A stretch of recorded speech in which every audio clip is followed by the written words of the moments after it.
Good morning, dear students. Today we start the chapter number 16 and the name of the chapter is Why Do We Fall Ill?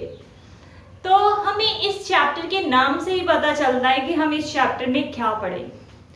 Why do we fall ill? हम बीमार क्यों हो रहे हैं, हमारे बीमार होने का कारण क्या है, ये सारी बातें हम इस चैप्टर में पढ़ेंगे. तो सबसे पहले अगर मैं आपसे पूछूं कि आप हेल्दी पर्सन किसको बोलते हो, आप किसको कहेंगे कि वो हेल्दी है, उसकी हेल्थ अच्छी है, गुड हेल्थ है, किसको कहोगे? तो आप कहते हो कि जिसको कोई डिसीज नहीं है वो हेल्दी है. But it is not the correct definition of health. Health वो कंडीशन है जिसमें आप फिजिकली, मेंटली और सोशली अच्छे हो. गुड हेल्थ में आपकी मेंटल एबिलिटी, आपकी फिजिकल फिटनेस और आपका सोशल बिहेवियर आता है. तो अगर मैंने हेल्थ की डेफिनेशन लिखनी हो तो हेल्थ क्या है? Health is the state of complete physical, mental and social wellbeing, जिसमें आप फिजिकली, मेंटली और सोशली अच्छे हो तो आप कहेंगे कि आपकी हेल्थ है वो गुड है. फिजिकली मतलब कि आपको आपकी जो फिजिक्स है, मतलब कि आपकी बॉडी है उसमें कोई डिफेक्ट नहीं है, उसमें आपको कोई ऑर्गन खराब नहीं है, आपको कोई इंटरनली कोई प्रॉब्लम नहीं है. ठीक है, उसमें आपकी फिजिकल हेल्थ आ जाएगी. मेंटल मीन्स आप दिमागी तौर पे सही हो. ठीक है, आपकी सोचने की शक्ति अच्छी है, आप अच्छा सोचते हो, वो आपकी मेंटल हेल्थ के बारे में बताएगा. सोशली मीन्स कि समाज में आपका कैसा बिहेवियर है दूसरों के साथ, अपने फ्रेंड्स के साथ, स्कूल में या बाहर किसी भी रिलेटिव के साथ आपका कैसा बिहेवियर है, वो आपकी सोशल हेल्थ को बताता है. कुछ लोगों को बहुत ज़्यादा परेशानी होती है जब वो बहुत ज़्यादा क्राउड में होते हैं, ठीक है, या फिर उनको दूसरों से बात करना अच्छा नहीं लगता, तो हम कहेंगे कि वो सोशली हेल्दी नहीं है. ठीक है, तो हेल्थ में ये सारी चीज़ें आती हैं जिसमें आप फिजिकली, मेंटल और सोशल वेलबींग के बारे में बताती है हमें हेल्थ. ठीक है, हम किसको कहेंगे कि ये इसकी जो हेल्थ है वो अच्छी है, गुड हेल्थ है, जो मेंटली, फिजिकली और सोशली वेलबींग है. ठीक है, उसके बाद आता है डिसीज. ये तो बात होगी हेल्थ की. हेल्थ के बाद हम बात करेंगे डिसीज की. What is the definition of disease? Disease क्या होती है? जब भी आप अपनी बॉडी के अंदर अनकंफर्टेबल फील कर रहे हो, आपकी किसी बॉडी पार्ट में कुछ आपको अनकंफर्टेबल लग रहा है, तो हम कहेंगे कि वो कुछ डिसीज है आपकी बॉडी में. ठीक है, तो डिसीज की डेफिनेशन क्या होगी? Any disturbance in the structure और फंक्शन ऑफ एनी ऑर्गन और पार्ट ऑफ द बॉडी. कोई भी डिस्टर्बेंस हो रही है आपकी बॉडी के किसी भी पार्ट में, जहाँ उसका जो फंक्शन है बॉडी के पार्ट्स का वो अच्छे से नहीं हो रहा, जैसे आप रेगुलर करते हो वैसा नहीं हो रहा, आप कुछ अनकंफर्टेबल फील कर रहे हो अपनी बॉडी में, तब आप कहोगे कि आपको कोई डिसीज है. ठीक है, disease means any disturbance in the structure और the function of any organ और पार्ट ऑफ द बॉडी. ठीक है, उसके बाद हम पढ़ेंगे types of disease. What are the types of disease? How many types of disease there are? Actually, there are two types of disease: acute disease and chronic disease. Acute disease वो होते हैं जो बहुत ही short time period के लिए होती है. जैसे आपको जुकाम हो गया, कोल्ड हो गया, ठीक है, तो 1-2 दिन रहेगा, बाद में ठीक हो जाएगा. ठीक है, तो acute disease which is last for only a short period of time. Example flu, common cold etcetera. ठीक है, तो जो डिसीज आपको थोड़े दिनों के लिए होती है उस डिसीज को आप एक्यूट डिसीज बोलते हो. और क्रॉनिक डिसीज वो होती है जो बहुत लंबी बीमारी चलती है. ठीक है, तो बहुत ज़्यादा लंबी बीमारी हो, लॉन्ग पीरियड के लिए कोई डिसीज आपको होती है तो उसको क्रॉनिक डिसीज बोलते हैं. एक्यूट डिसीज में जो रिकवरी है वो 100% हो जाती है. ठीक है, आप कोई मेडिसिन या प्रॉपर क्योर के बाद आप बिल्कुल फिट हो जाते हो एक्यूट डिसीज में, और जो आपकी वर्क करने की एफिशिएंसी है वो भी बिल्कुल सेट हो जाती है. जब आप बीमार हो, जब आपको डिसीज है, जब आपको कोल्ड है, उस टाइम पे आपकी काम करने की जो एफिशिएंसी होगी वो कम होगी. बट जब आप ठीक होगे पूरी तरह तो बाद में फिर आपकी एफिशिएंसी, काम करने की एफिशिएंसी फिर से पहले जितनी हो जाएगी.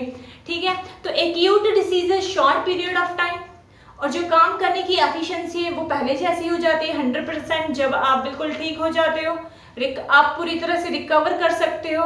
ऐसा नहीं है कि आपकी जो डिसीज है पूरी तरह खत्म नहीं होगी, बट अगर आप प्रॉपर मेडिसिन ले रहे हो, प्रॉपर क्योर ले रहे हो, तो आपको एक्यूट डिसीज से आप फ्री हो सकते हो। बट जो क्रोनिक डिसीज होती है ये लॉन्ग पीरियड के लिए होती है, तो इसमें आपको दवाई मेडिसिन खा भी रहे हो तब भी आपकी 100% रिकवरी नहीं हो पाती। आपको थोड़ा सा उसका इम्पैक्ट रह जाता है आपकी बॉडी में, और जो आपकी एफिशिएंसी होती है वर्क करने की वो भी कम हो जाती है क्रोनिक डिसीज में। क्रोनिक डिसीज की एग्जांपल क्या है, जैसे टीबी, कैंसर एंड एक्सेट्रा, ठीक है। और बहुत सारी डिसीजेज हैं, आप मुझे बताओगे कुछ डिसीजेस, आप मुझे 5 एक्यूट और 5 क्रोनिक डिसीजेस का नाम बताओगे क्लास में, ठीक है बच्चे।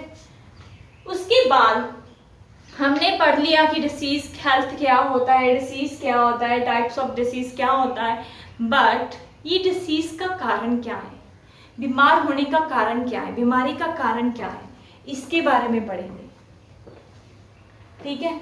तो डिसीज के कॉज में हम 4 टाइप के कॉजेस के बारे में पढ़ेंगे। जैसे फर्स्ट है इमीडिएट कॉज। इमीडिएट कॉज का मतलब कि कोई ऑर्गेनिज्म, कोई माइक्रो ऑर्गेनिज्म या कोई माइक्रोब्स आपकी बॉडी में एंटर कर गया, जैसे वायरस एंटर कर गए, कोई बैक्टीरिया एंटर कर गया, तो जिसके कारण आपकी बॉडी अंदर से कुछ डिफेक्ट आ जाएगा और आप बीमार हो जाते हो। The organism that enter our body and cause disease are termed as immediate cause. तो उन जो माइक्रोब्स हैं, वो माइक्रो ऑर्गेनिज्म हैं, उनको हम इमीडिएट कॉज कहेंगे। इमीडिएट कॉज क्या है बीमारी का, वायरस, बैक्टीरिया, प्रोटोजोआ एक्सेट्रा। जब ये हमारी बॉडी में एंटर कर जाते हैं तो हम बीमार हो जाते हैं, हमें डिसीज हो जाती है, तो ये किसके कारण होती है, इमीडिएट कॉज। इमीडिएट कॉज में क्या क्या आता है, वायरस, बैक्टीरिया, प्रोटोजोआ, ठीक है। नेक्स्ट है कॉन्ट्रीब्यूटरी डिसीजेस। कॉन्ट्रीब्यूटरी डिसीजेस कौन सी होती हैं, वो डिसीजेस, देखिए ये तो फर्स्ट फैक्टर था कि कोई माइक्रोब्स, कोई बैक्टीरिया या वायरस हमारी बॉडी के अंदर चला गया। ये हमारी बॉडी के अंदर कैसे गया, किसके थ्रू गया, वो भी एक सेकेंडरी कॉज हुआ ना आपकी डिसीज का। फर्स्ट कॉज था कि ये आपकी बॉडी में एंटर कर गया, किसके थ्रू एंटर किया, वो सेकंड कॉज है डिसीज का, उसको हम कॉन्ट्रीब्यूट डिसीज बोलते हैं, कॉन्ट्रीब्यूट कॉज बोलते हैं, सॉरी। कॉन्ट्रीब्यूट कॉज क्या होगा डिसीज का, जिसने कॉन्ट्रीब्यूट किया आपको बीमार होने में। The secondary factor which led these organisms enter our body are contributing cause.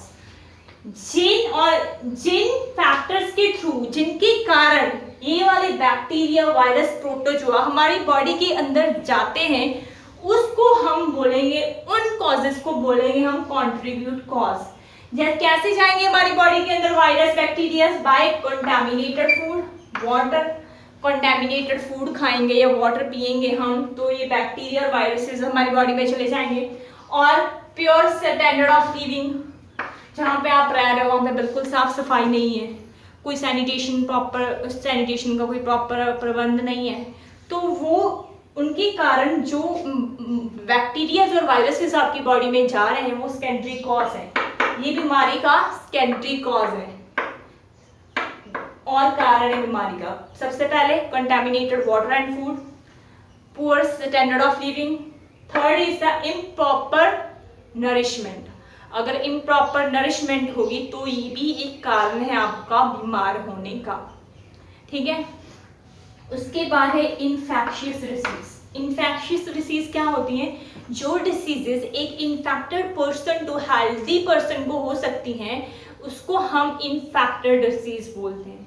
दोबारा बता रही हूँ, जो डिसीजेस किसी इन्फेक्टेड पर्सन से किसी हेल्दी पर्सन को हो सकती हैं, उनको हम इन्फेक्शियस डिसीज बोलते हैं। और जो कॉज है इनके इन्फेक्शियस डिसीज के जो कॉज हैं वो क्या है, कौन कौन से हैं, they include microbes which spread the disease from the infected person to a healthy person.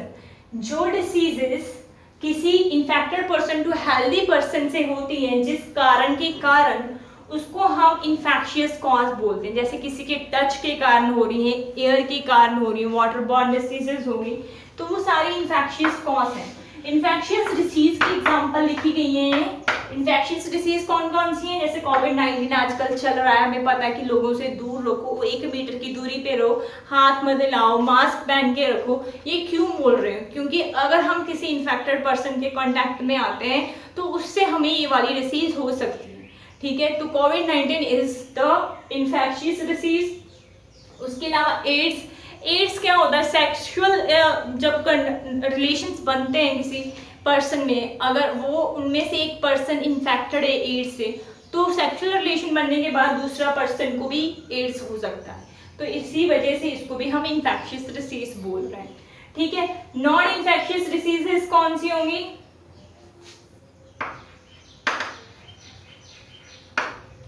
जो डिसीजेस एक पर्सन से दूसरे पर्सन में स्प्रेड नहीं होती, किसी के टच करने के कारण नहीं होती, किसी के कांटेक्ट आने के कारण नहीं होती, किसी इन्फेक्टेड पर्सन से किसी हेल्दी पर्सन को नहीं हो सकती अगर वो आसपास रहते हैं, तो वैसी डिसीजेस को आप नॉन इन्फेक्शियस डिसीजेस बोलोगे। एग्जाम्पल क्या है? जैसे कैंसर और हाई बीपी, ठीक है। ये एक पर्सन से, एक इन्फेक्टेड पर्सन से दूसरे पर्सन को नहीं हो सकती। तो बच्चे, आज हमने कुछ डिसीजेस के रीजंस पढ़े कि क्या कॉज है डिसीजेस के, ठीक है। और नेक्स्ट क्लास में हम पढ़ेंगे कि हमें डिसीज से हम कैसे बच सकते हैं, ठीक है। कैसे हम क्योर कर सकते हैं अपनी, कैसे हम अपने सिस्टम को इम्यून कर सकते हैं, ठीक है। कैसे हम अपनी इम्यूनिटी को इंक्रीज कर सकते हैं, वो हम नेक्स्ट क्लास में पढ़ेंगे। आज के लिए इतना ही। प्लीज बच्चे, इसको आप एक बार अपनी बुक में पढ़ना और try to solve the questions related to this topic. So thank you बच्चे, have a nice day, take care.